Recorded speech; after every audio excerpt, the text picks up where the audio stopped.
자, 안녕하세요. 반갑습니다. 자, 그러면 이번 시간에는요, 입출력 장치에 대한 것을 좀 살펴볼게요. 마찬가지 입출력 장치도요, 시험 문제 자주 출제가 되는 애들이 있습니다. 채널에 대한 거, 그 다음에 DMA에 대한 거, 요런 애들이 좀 자주 출제가 되니까, 좀 확인을 하고 계셔야 될 것 같아요. 자, 우선 입출력 장치라는 게 뭐죠? 말 그대로 컴퓨터에 자료를 입력하거나 출력할 때 사용하는 애들이에요. 그래서 입출력 제어 장치, 이라는 애들을 이제 제어를 하게 되는데요. CPU에서 얘네가 일을 하겠다고 그 신호를 주면은 그 신호를 받아가지고 일을 처리를, 지시를 해줘야 됩니다. 근데, 그냥 개략적으로 전체적인 걸 한번 뭉그려서 말씀드려 볼게요. 자, 입출력 장치가 이제 CPU에게 이제 요청을 하게 되는데요. 문제는 뭐냐면 CPU는 그러지 않아도 할 일이 많다는 거지요. 그렇게 할 일이 많은 애가 입출력 장치까지 모두 다 관할을 하게 되면 어떻게 되겠습니까? 컴퓨터 속도가 떨어지죠. 그래서 얘네를 CPU가 일을 하지 않고 다른 애들이 할 수 있도록 해주는 게 바로 이제 DMA 그리고 채널 이런 개념이 나오는 거예요. 그래서 이번 시간에는 그러한 걸 배운다 이렇게 생각하시면 될 것 같습니다. 자, 그래서 입출력 장치의 구성은 어떤 식으로 구성이 되어 있느냐? 우선은 입출력 제어 장치, 그 다음에 입출력 인터페이스, 그 다음에 출력 버스 이렇게 구성이 되어 있다. 그렇게 기억하시고, 자, 제어 장치는 입출력 장치와 컴퓨터 간의 자료 전송을 제어하고요. 얘네는 어때요? 원활한 정보 전송을 하기 위한 인터페이스, 말 그대로 대화를 할 수 있게 해주는 거고, 그 다음에 버스는 뭐가 되겠어요? 신호를 연결해서 주고받게 하는 그러한 역할을 하게 되겠죠. 자, 그 다음에 입출력 장치하고 기억 장치의 어떤 차이점에 대한 것도 가끔 문제가 나오는데요. 당연한 거죠. 입출력 장치 여러분들 뭐가 있습니까? 예, 키보드. 또 뭐 있어요? 예, 모니터. 이런 애들이 있겠죠? 자, 그래서 여러분들 딱, 이거 글씨가 왜 이렇게 나오냐, 예? 보드. 뭐, 지 맘대로 이러네? 뭐, 알 수가 없습니다. 왜 그런지는. 자, 아무튼 그렇고. 그래서, 입출력 장치는 당연히 속도가 느리고요. 그 다음에 기억 장치는 당연히 빠르겠죠. 그 다음에 동작 자율성은 얘는, 타율이나 자율. 뭐 외부에 의한 어떠한 지시에 의하거나 아니면 자기 자신이 이렇게 어떤 자율성을 갖게 되고요. 기억 장치는 타율에 의해서 움직이게 됩니다. 정보 단위는 얘는 바이트고요, 워드고요. 얘가 이제 시험 문제 나왔던 적이 있었고요. 에러 발생률이 당연히 얘가 높고요. 얘는 낮겠죠. 이렇게 기억하고 계시면 될 것 같습니다. 자, 다음에 이제 버퍼링하고 스플링에 대한 내용이 나오는데요. 이제 제어 장치, 입출력 장치에서 사용되는, 그러니까 입출력 장치에서 사용되는 두 가지 기능이에요. 우선 버퍼링에 대한 거는 뭐냐? 버퍼링은 뭐냐?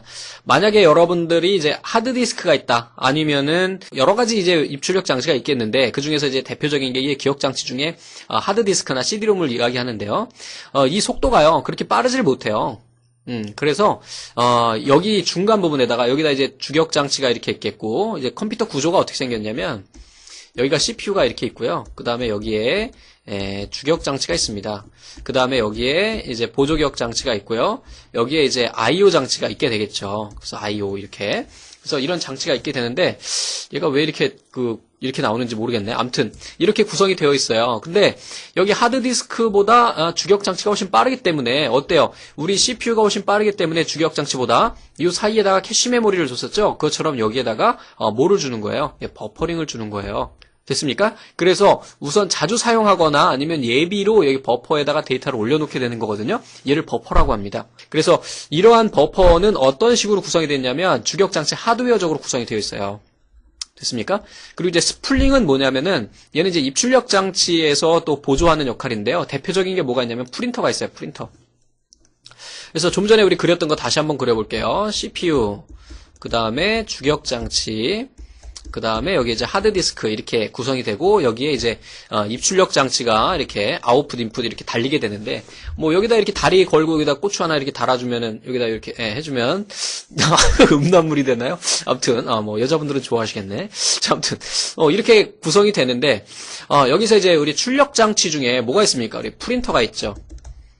프린터가 있는데 이 프린터 같은 경우에는 속도가 매우 느리잖아요. 여러분들 뭐 요즘에 빠르다고 하는 게 뭐 36 ppm 이렇게 나오는데요. ppm이라는 게 뭐예요? minutes per page죠. 1분에 36장 나오는 거예요. 여러분들 화면에 1분 동안 36페이지밖에 못 본다고 생각해봐. 답답해서 못 살죠? 그래서 이렇게 출력하는 속도가 늦은 출력할 내용이 있을 거 아니야. 그죠? 우리가 만약에 막 100페이지 정도의 용지를 출력한다 했을 때 얘를 어떻게 이 프린터에다가 넣어놓거나 아니면 주격 장치에 가지고 있어야 되는데 이 주격 장치에 가지고 있다 보면 그 공간만큼 어떻게 됩니까? 이 주격 장치 이만큼을 우리가 못 쓰게 되죠? 그래서 어떻게 하느냐, 얘를 하드디스크의 일부분을 떼어 써요. 우리 가상기억 장치처럼. 그래서 여기에서 이렇게 해서 보내줄 수 있도록 하는 게 바로 스플링이에요. 그래서 이 두 가지는 꼭 기억하고 계시기 바랍니다. 얘도 출제된 적이 있었어요. 그래서 버퍼링은 하드웨어적으로 구성이 되고요. 스플링은 어떻게 구성된다? 예, 보조기억 장치의 가상기억 장치처럼 일부 영역을 사용하게 돼요. 요거 시험 문제 나온 적 있으니까 좀 기억을 하고 계시기 바랍니다. 그래서 얘는 뭐 구현 방식이 하드웨어고 얘는 소프트웨어고 그다음에 단일 작업 단일 사용자고 다중 작업 다중 사용자로 사용할 수 있고 얘는 주격 장치를 사용하고 얘는 보조기억 장치를 사용한다는 거 기억하고 계시면 되겠습니다. 그다음에 이제 입출력 제어 방식에는요 여러 가지가 있어요. 이제 이게 가장 핵심적인 거고 시험 문제 많이 나오는 건데 어떤 게 있냐? 여기 처음에 나오는 이제 CPU에 의한 CPU가 제어하는 거죠. 예전에 쓰던 방식이에요.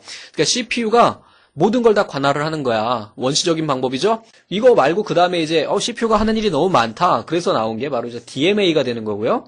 자, DMA하고 이제 채널하고는, 약간 비슷한 감이 있는데, 뭐라 그럴까.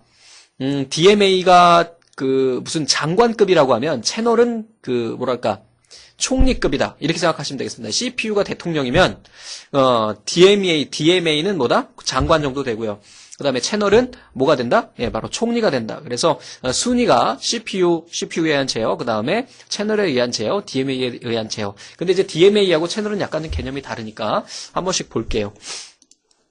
자, CPU에 의한 출력 제어 방식, 입출력 제어 방식에는 가장 원시적인 방법이고요. 그 다음에 프로그램에 의한 입출력과 인터럽트에 의한 입출력으로 구분이 됩니다. 그래서 프로그램에 의해서 I/O 완료 여부 검사를 위해서 CPU가 플래그를 계속 발생을 합니다. 그래서 계속 발생을 해가지고 이놈이 어떻게 제대로 지금 요청하는 애가 있는지 마우스가 야 나 일할 거야 아니면 키보드가 나 일할 거야 아니면은 뭐 스피커가 나 일할 거야 이런 거를 계속해서 확인을 하는 거예요.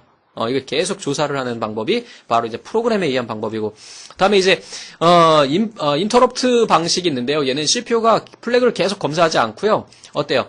어떤 그 데이터를 보내고자 하는 애가 컴퓨터에 알려주는 거예요. 그리고, 이 상태에서 만약에 어떤 프로그램이 실행하고 있다 그러면 그 프로그램을 중단시키고 어떻게 합니까?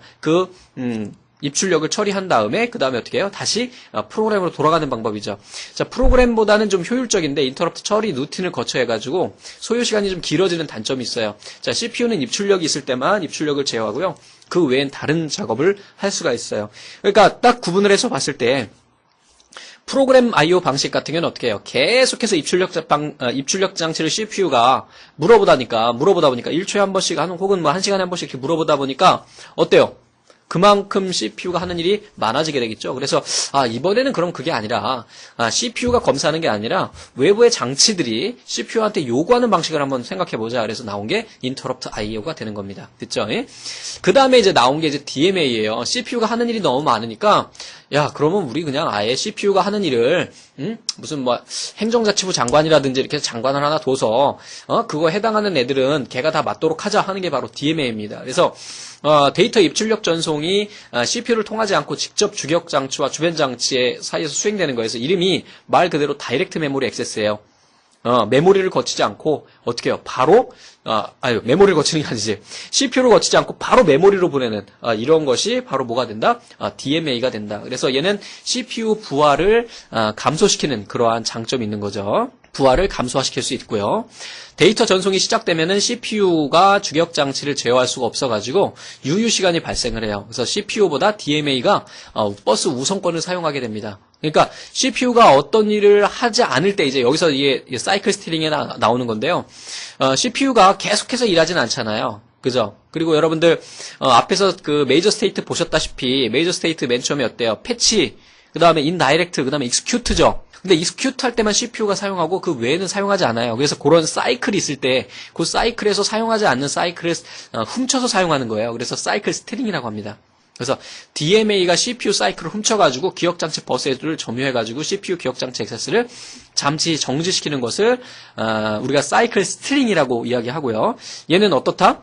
CPU보다 DMA가 버스 사용 우선권을 가진다는 거, 요것만 좀 기억하고 계시기 바랍니다. 그래서 얘는 어떤 방식이냐, 뭐, 그런 거죠, 뭐. 여기에 CPU가 있다.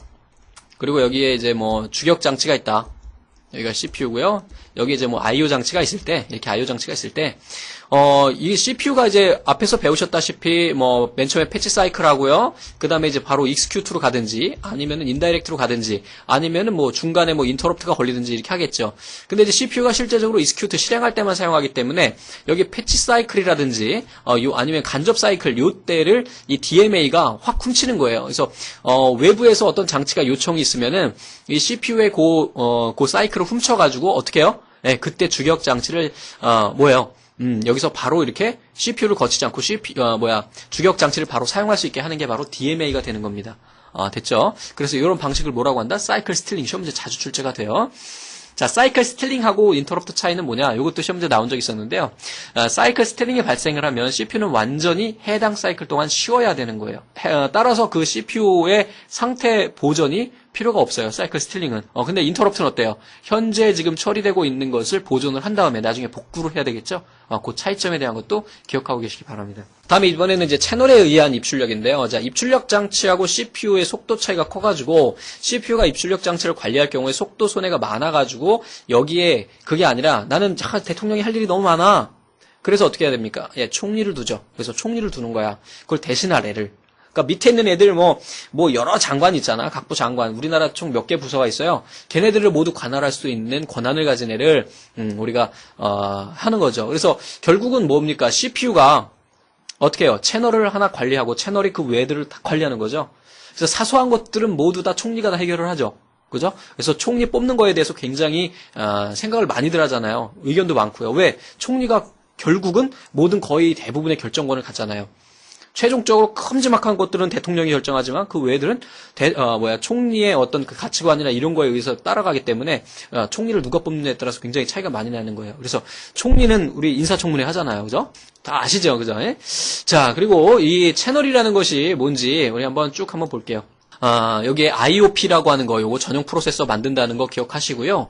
자, 채널은 신호를 보낼 수 있는 전송로예요. 그래서 CPU의 명령을 받고 IO 조작을 개시하면 CPU와는 독립적으로 작용을 하게 됩니다. 그래서 CPU가 직접 처리하지 않고 입출력 전용 프로세서를 두는 방식이고, 입출력 전용 프로세서가 입출력과 관련된 모든 동작들을 수행하기 때문에 CPU 부담이 줄어들게 돼요.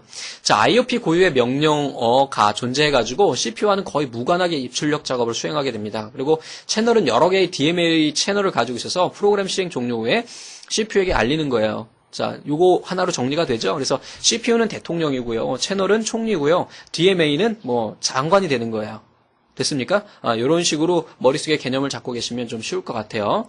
자, 채널의 기능에는 어떤 것이 있느냐? 채널은 입출력 장치하고 주격 장치 중간에서 두 장치를 연결 중개하는 역할을 하고요. 입출력 장치의 명령 실행 지시 및 지시된 명령의 실행 상황을 점검하게 됩니다. 그래서 CPU 명령어를 받고 입출력 조작을 개시하면 CPU와는 독립적으로 조작을 하게 되겠죠. 그죠? 우리나라 총리처럼. 자, 채널의 종류. 이거 시험 문제 가끔 출제가 됩니다. 이 종류가 나와요. 종류가. 그 종류에 대한 의미를 묻는 문제도 가끔 출제가 되기 때문에 꼭 기억하고 계세요. 셀렉트 채널, 바이트 멀티플렉서, 블록 멀티플렉서 있는데요. 이것에 대한 우선 종류는 기억하고 계셔야 되겠고요. 특징적인 걸 한번 보세요. 자, 한 번에 하나씩 선택하여 할 수 있대요. 그래서 셀렉트 채널이잖아요. 그죠? 입출력이 실제로 일어나고 있을 때 채널 제어기가 이미 시점에서 볼 때 마치 어때요? 한 입출력기의 전용 회선인 것처럼, 전용 장치인 것처럼 움직이게 되는 거예요. 그러니까 선택기라는 게 어떻게 생겼습니까, 여러분? 어떤 이렇게 여기에 이제 채널이 있고 여기에 입출력 장치가 이렇게 있다면 이런 식인 거예요. 한번 이렇게 하면 여기 A라는 장치, B라는 장치, C라는 장치, D라는 장치 다 각각 갈 수는 있지만 셀렉트 채널 같은 경우엔 A라는 놈을 딱 선택을 하면 이 놈하고만 데이터를 주고받는 거죠. 그럼 어떻게 했어요? 데이터 전송이 빨라지겠죠. 단점은 공유도가 좀 떨어지겠죠. 자, 다음에 바이트 멀티플렉서는 동시에 여러 개의 입출력 장치를 제어할 수가 있어요. 동시에. 그래서 얘네는 저속의 입출력 장치를 제어하는 채널이 되는 거죠. 알았어요? 얘는 어때요? 고속이고요. 다음에 블록 멀티플렉서는 동시에 여러 개의 입출력 장치를 제어할 수 있으며 고속의 입출력 장치를 제어하는 방식이에요. 그러니까 요거보다 한 단계 더 진화한 모양이다. 뭐 블록을 잡아서 이렇게 간다 이렇게 생각하시면 될 것 같아요. 됐죠? 자, 채널하고 DMA의 차이점 한번 볼게요. 채널은요, 존재 이유가 뭐예요? 채널 제어기. 얘는 DMA 제어 장치는 얘는 버스트 방식, 사이클 스틸링 방식, 그 다음에 전송 방식은 입출력 데이터 속도 향상으로 동일한 그런 전송 방식을 갖게 됩니다. 그래서 이 차이점도 하나 알고 계세요. 제어 장치에 대한 부분. 자, 그래서 문제를 또 한번 살펴보겠습니다. 인터럽트 서비스 루틴을 수행하기 전에 반드시 사용되는 거. 인터럽트 사용하기 전에 맨 처음에 쓰는 게 뭐예요? 프로그램 카운터. 그죠? 앞에서 우리 메이저 스테이트 하면서 배웠죠? 자, 입출력이 실제로 일어나고 있을 때는 채널 제어기의 임의 시점에서 볼 때 마치 한 입출력 장치 전용인 거, 전용, 셀렉트, 선택 딱 해가지고 고속으로 처리해버리는 거죠? 자, 다음 중 채널의 종류가 아닌 것은 그랬는데, 소프트웨어 채널이라는 건 없어요. 그래서 여기에 지금 뭐 우리가 처음 보는 캐릭터 멀티플렉스 채널이라는 애가 나왔는데 얘도 이런 애도 있습니다. 그래서 2번 셀렉트 채널은 봤고 블록 멀티플렉서도 봤으니까 얘네는 된 거고 이 중에서 아닌 것은 1번이에요. 소프트웨어 채널은 없습니다. 워낙 예전에 출제됐던 문제라서 뭐 중요하다고 말씀드리긴 좀 애매하고요. 자, 이거 똑같은 문제네? 이거 뭐예요? 셀렉터 채널이네요. 이거 문제 하나 빼야겠다. 어? 자, 다음에 버퍼링과 스플링. 우리 스플링은 앞장에서 잠깐 말씀드렸었죠? 스플링 뭐 하면서? 가상기억 장치 이야기하면서. 자, 버퍼링이라는 건 뭐였어요? 속도 차이 보정하기 위한 거잖아요. 그래서 두 가지 다 비슷한 버퍼 기능을 가지고 있는데 옳지 않은 것은 그랬어요. 그래서 버퍼라는 것은 입출력이 일어나는 동안에 그 데이터를 저장하는 주격 장치의 일부분이다. 맞아요. 버퍼 사용으로 계산과 입출력의 병렬 처리가 가능하다. 좋아요.